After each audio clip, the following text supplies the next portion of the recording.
En una tranquila noche de agosto de 1944, mucho después de que los cañones se hubieran apagado y el polvo de los ejércitos en retirada flotara en el aire, un extraño sonido se deslizó por el campo francés. No era el rugido de los tanques ni el grito de la artillería. Era el zumbido constante y creciente de los motores, miles de ellos, rodando por la noche como un río de acero, atravesando una tierra herida.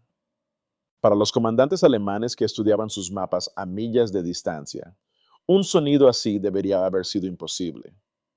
Según todas las reglas de la guerra europea, un ejército que se quedaba sin suministros era un ejército ya derrotado. La distancia se suponía que era el gran igualador, la línea que toda fuerza en avance eventualmente no podía cruzar. Según sus cálculos, los estadounidenses lo habían cruzado días antes. Sin embargo, algo se movía allá en la oscuridad, algo para lo que no se habían preparado. ¿Cómo continúa acelerando por Francia un ejército que debería haber sido inmovilizado por las matemáticas? ¿Y quiénes eran los hombres? Muchos de ellos jóvenes, exhaustos y privados de plenos derechos en su propio país, que mantenían esos motores rugiendo durante la noche. La respuesta fue un milagro logístico que el Estado Mayor alemán nunca imaginó. Pero la historia lo recuerda con un nombre más sencillo, el Red Ball Express. Mucho antes de que el Red Ball Express trazara su camino a través de Francia, los comandantes alemanes creían que ya entendían los límites de la guerra mecanizada. Habían aprendido esos límites de la manera más dura.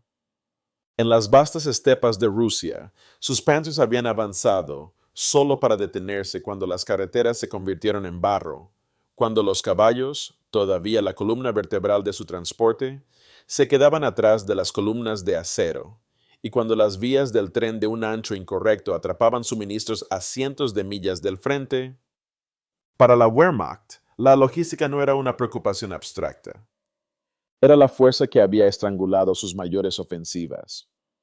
Y ahora, en el verano de 1944, creían que los estadounidenses estaban a punto de sufrir el mismo destino. Desde Prusia Oriental, los oficiales de Estado Mayor alemanes estudiaron la aterradora velocidad del Tercer Ejército de Patton. 12 divisiones, avanzando más de 400 millas en poco más de un mes. Ningún ejército en la memoria europea se había movido así. Pero los números, creían los alemanes, hacían que la situación fuera insostenible. Una división acorazada necesitaba 150,000 galones de combustible cada día. Una división de infantería requería 700 toneladas de suministros. Una división acorazada exigía 1,000. Patton comandaba 12 de ellos. Las matemáticas parecían absolutas. Los estadounidenses habían cruzado una distancia que ninguna cantidad de optimismo podría superar. Las leyes de la física, como escribió un general alemán, no pueden ser violadas, ni siquiera por la industria estadounidense. Mientras tanto, a lo largo de las destrozadas carreteras del norte de Francia, los estadounidenses vieron un tipo diferente de problema. La red ferroviaria todavía estaba arruinada. Los puentes fueron volados. Los depósitos estaban demasiado atrás para apoyar el ritmo del avance. La logística tradicional, lenta, programada, procedimentalmente perfecta, se había colapsado bajo el peso del ímpetu estadounidense. Se necesitaba algo nuevo, algo que ningún manual hubiera descrito jamás. El 25 de agosto de 1944, dentro de un chateau francés requisado, un pequeño grupo de oficiales exhaustos se reunió alrededor del teniente coronel Loren Ayers del Servicio de Transporte Motorizado. Sus gráficos mostraban claramente el problema. Patton estaba consumiendo suministros más rápido que cualquier ejército en la historia. Si nada cambiaba, se detendría en cuestión de días. Pero Ayers propuso algo que desafiaba la doctrina: transformar las carreteras de Francia en una autopista de suministro de un solo sentido y sin parar, que iría desde Cherburgo y las playas de Normandía directamente al frente. 20 horas de conducción cada 24. Sin disciplina de apagón. Faros encendidos por la noche. Sin paradas excepto por combustible o fallo mecánico. Un intervalo de 5 minutos entre convoyes. Una arteria rodante de camiones que se extendía por todo el país, alimentando a un ejército que se negaba a desacelerar. Para los oficiales en esa sala, la idea sonaba imprudente. Para los alemanes, si lo hubieran escuchado, les habría parecido suicida. Pero para Ayers era la única respuesta a una realidad simple. El ejército más rápido de la guerra necesitaba la línea de suministro más rápida de la guerra. Y en 36 horas, lo imposible había comenzado a tomar forma. Miles de camiones, miles de hombres y una visión de la logística que reescribiría las reglas de la guerra moderna. Cuando los primeros convoyes salieron el 26 de agosto de 1934, el Red Ball Express no se parecía a una operación militar tradicional. Parecía más una marea industrial, ininterrumpida, implacable, indiferente al clima, las condiciones de las carreteras o las expectativas de los comandantes europeos. Dos autopistas paralelas de un solo sentido atraviesan Francia, una para los camiones cargados que se apresuran hacia el frente, la otra para los vehículos vacíos que regresan a toda velocidad hacia la costa. La policía militar custodiaba las intersecciones. Las unidades de mantenimiento avanzaban en saltos cada 50 millas. Y los convoyes en sí, 60 o 70 camiones a la vez, partían a intervalos de 5 minutos, día y noche, sin pausa.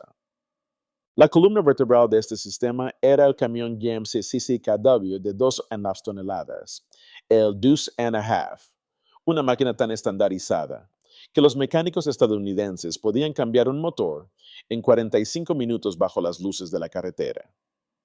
Pero la verdadera fuerza que impulsaba el Red Ball Express era la resistencia humana.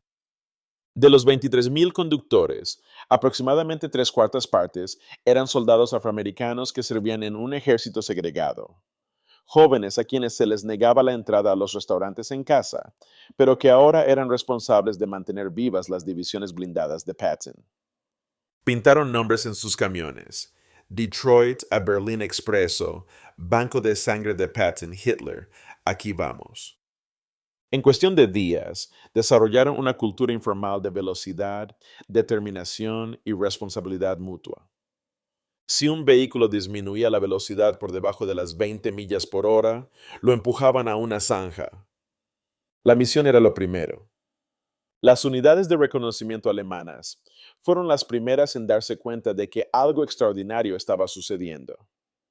Los observadores estacionados a lo largo de las crestas boscosas informaron de una cadena ininterrumpida de faros que se extendía por 20 kilómetros.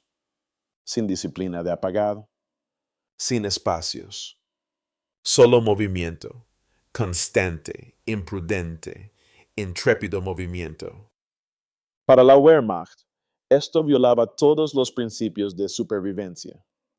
Un solo ataque de artillería podría haber aniquilado a todo un convoy. Un ataque de la Luftwaffe podría haber convertido las carreteras en corredores ardientes de escombros. Pero la Luftwaffe estaba incapacitada, las carreteras estaban abiertas, y los estadounidenses parecían entender algo que los alemanes no. En la guerra moderna, el volumen podía reemplazar la cautela. A medida que el Red Ball Express alcanzaba su ritmo, el impacto en el campo de batalla fue inmediato. Las divisiones blindadas de Patton comenzaron a moverse a un ritmo que dejó atónitos tanto a aliados como a enemigos.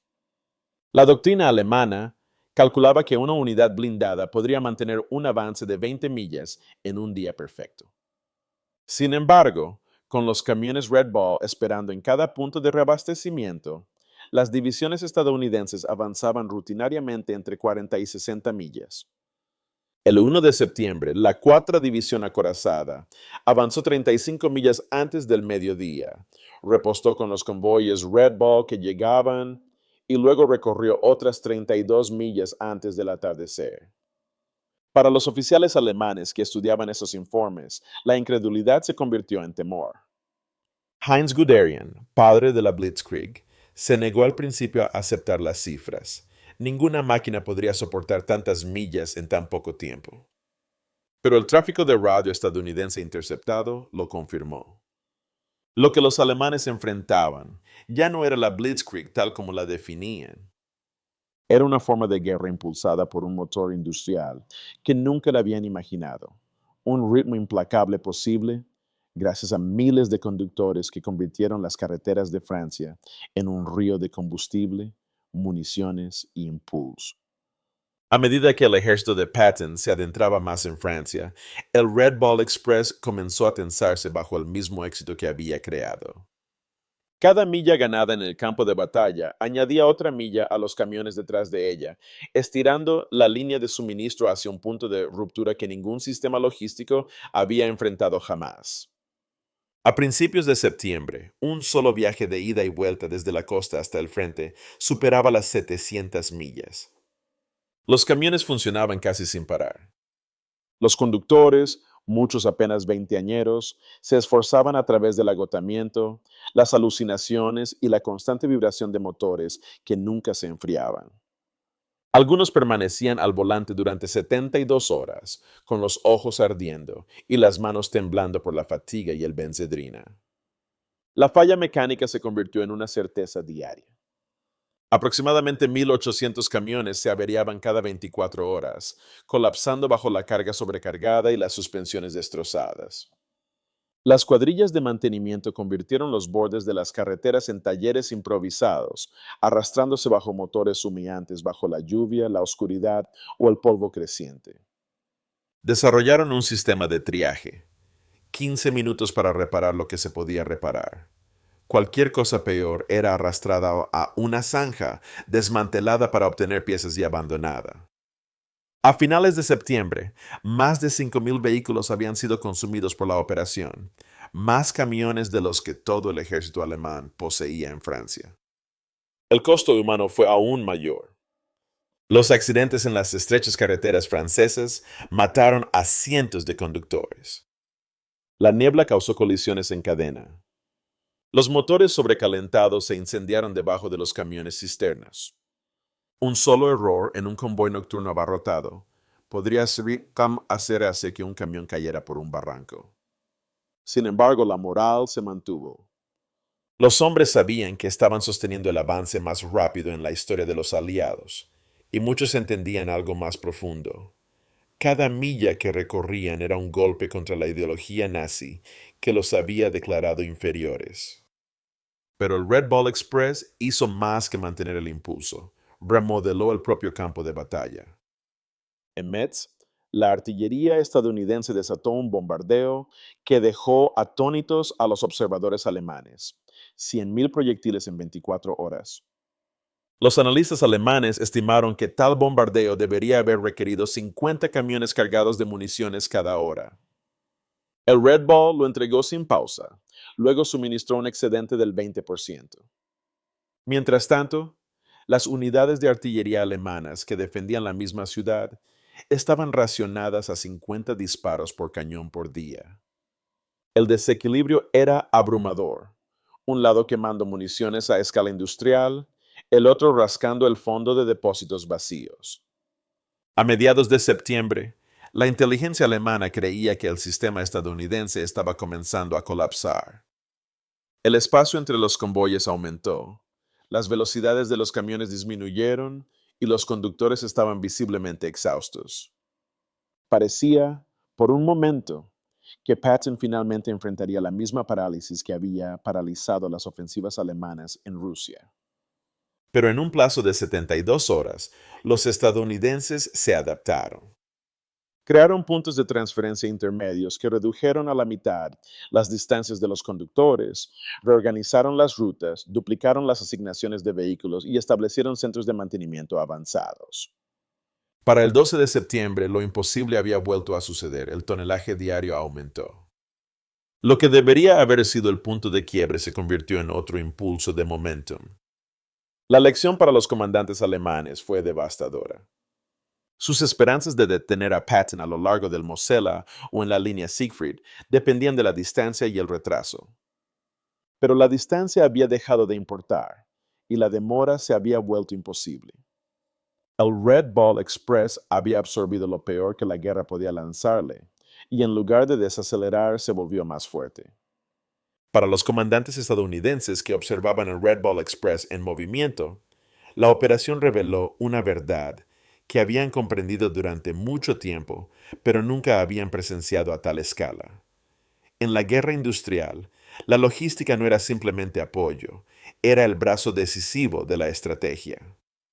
El propio Eisenhower visitó los convoyes en septiembre de 1944, de pie junto a las carreteras bordeadas de conductores exhaustos que habían estado operando durante 20 horas seguidas.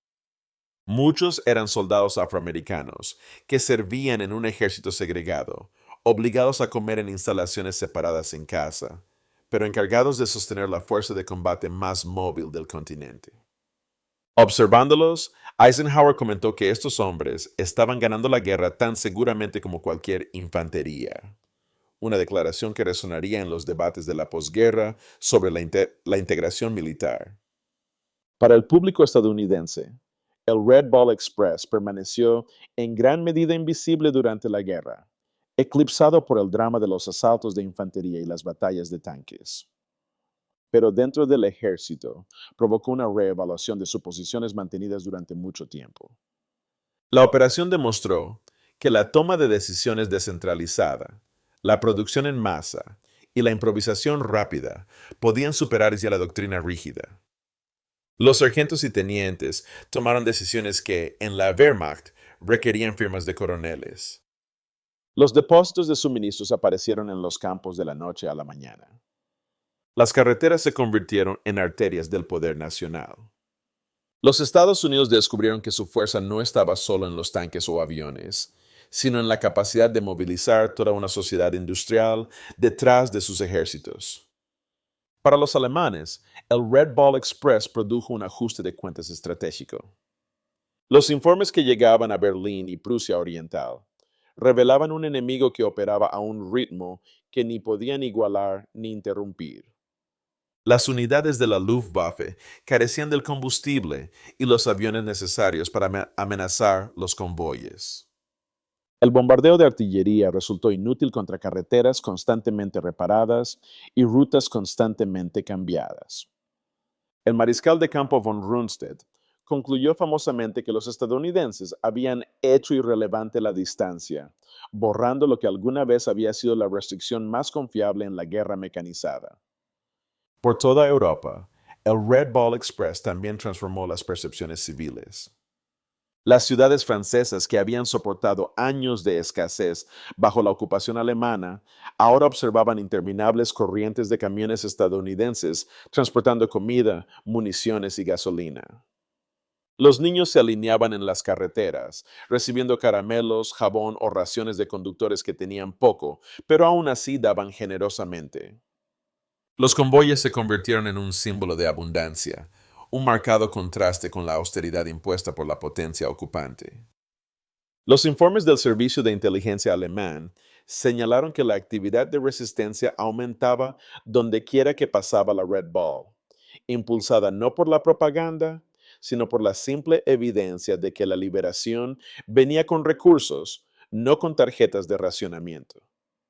Para el otoño de 1944, el mundo había presenciado algo nuevo, una demostración de que la democracia industrial podía superar en producción, suministro y resistencia a un régimen totalitario que se había definido por la disciplina y la eficiencia. El Red Ball Express fue más que una maravilla logística, fue una declaración de la capacidad estadounidense que remodeló el pensamiento estratégico en ambos lados del Atlántico.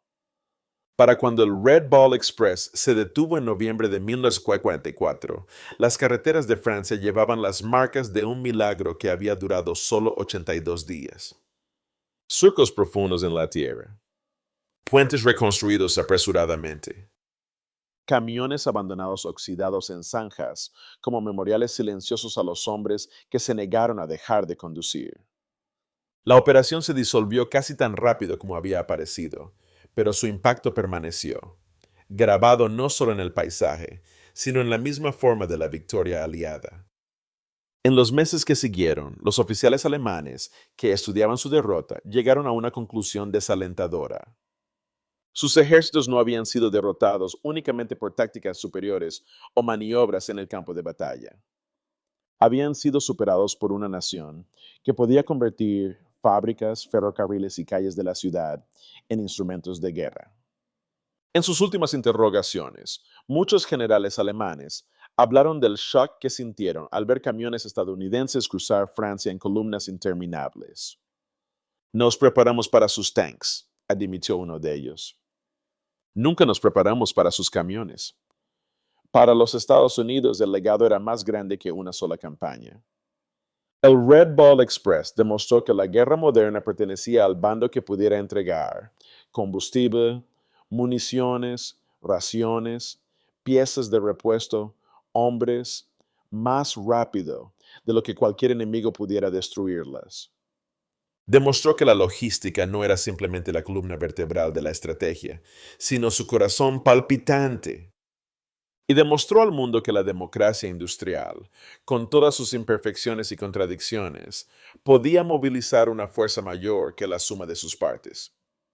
Los hombres que llevaron ese legado fueron los propios conductores, 23,000 soldados, muchos de ellos afroamericanos, que lucharon su guerra tras el volante.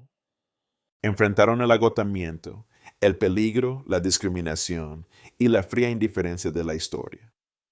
Sin embargo, siguieron conduciendo, milla tras milla, demostrando a través de la acción lo que les había sido negado en palabras, que el coraje, la disciplina y la excelencia no pertenecen a una sola raza.